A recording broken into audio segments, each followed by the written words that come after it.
because the global fascists control both sides. They play both ends against the middle. Of all the U.S. presidents, probably one of the best educated and the one that was in the best position to understand this National Socialist or Nazi infiltration of the United States was President John F. Kennedy.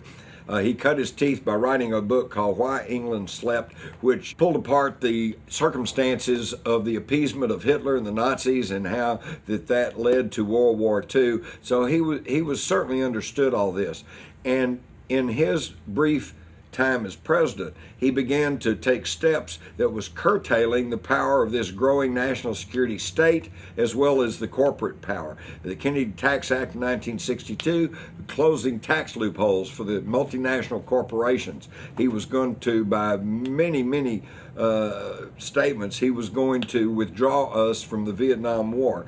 And in 1963, he even began to try to curtail the power of the Federal Reserve System and even issued $6 billion in currency, non-interest bearing currency, through the Treasury Department rather than through the Federal Reserve System that we must pay interest on. And this, of course, is what led to his assassination. And this explains why that the military chiefs at that time, the mafia chieftains at that time, the FBI, CIA leaders at that time, Lyndon Johnson, J. Edgar Hoover, they're all dead and gone. And yet the power still exists to cover up the high-level coup d'etat that took place in this country in 1963. The plan to take over America involved several things. First, they had to get control of the U.S. economy. This was accomplished in 1913 with the Federal Reserve Act, when bankers gained control over our money supply, the very thing that Thomas Jefferson had warned us against back at the time of the American Revolution.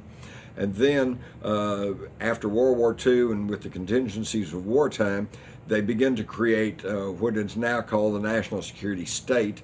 They did this by bringing in an influx of unreconstructed Nazis and rolling them into our space program and into our military-industrial complex, into our mind control, scientific establishment, which spread into the universities.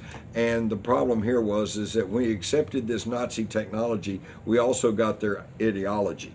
And then by the time that Bush became president, and by the time that Cheney and Rumsfeld were ascending to power, they transformed and consolidated this national security state until we see today where the checks and balances are being eroded, they're being done away with, and we're being led into a fascist type system. Fascism being defined as the combining of state, government, and corporate power.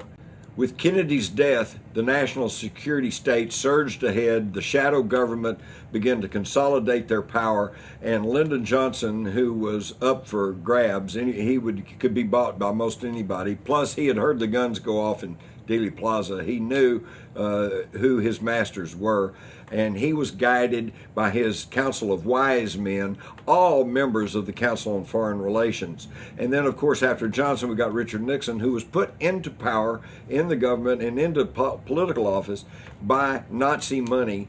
And then Nixon appoints George Herbert Walker Bush, the son of the Nazi financier Prescott Bush, who was prosecuted in 1942 under the Trading with the Enemies Act for handling money for the Nazis, who sat on the board of the America-Hamburg steamship line, and which was the major conduit for Nazi spies, saboteurs, and propaganda into the United States. And that's when they began to consolidate their power, and that's when they began to push for neoconservatism, another name for National Socialism. In 1962, the Joint Chiefs of Staff in the United States were presented with a plan called Operation Northwood. This was a plan to plant bombs in American cities, target American citizens for assassination, hijack ships and planes, and blame it all on Castro. This plan was actually submitted to and signed off on by the Joint Chiefs of Staff. It was President Kennedy who put a stop to it and said, no, we don't operate this way. We're not going to do this. He fired Admiral Lemser, who was the head of the Joint Chiefs, and he ordered all the copies of Northwoods destroyed. But typical government, one copy survived in a government file somewhere, and ironically enough, it was in the early 90s, thanks to the Assassination Records Review Board that was created by Congress in the wake of the Oliver Stone film, JFK, and the outcry from the public to know what really happened to Kennedy.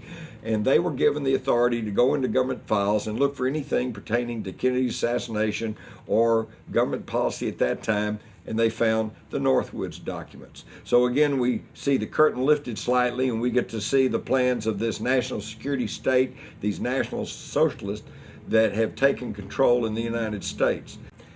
Everyone who has either lived through it or has studied American history since the 1950s agrees that November the 22nd, 1963, the assassination of President John F. Kennedy marked a turning point in the history of the United States, and the turn was downward. We have lost prestige, we have lost everything in decline since that event. And what we see then is that this is the benchmark for the ascendancy of what has come to be known as the shadow government. This is when they pull off the gloves, and this has made an overt move to create a coup d'etat in the United States, and felt like that they had enough power to pull it off. And by the time they had consolidated this power in the Reagan years, it has only become grown stronger and stronger until today. People have finally, it is so overt and so in your face that people have finally begun to understand that this is moves to destroy the Democratic Republic of the United States. So today we find ourselves in a situation of where it doesn't matter whether you vote conservative, liberal, Democrat, Republican, you're still going to get the globalist, fascist, the National Socialist, the Nazis.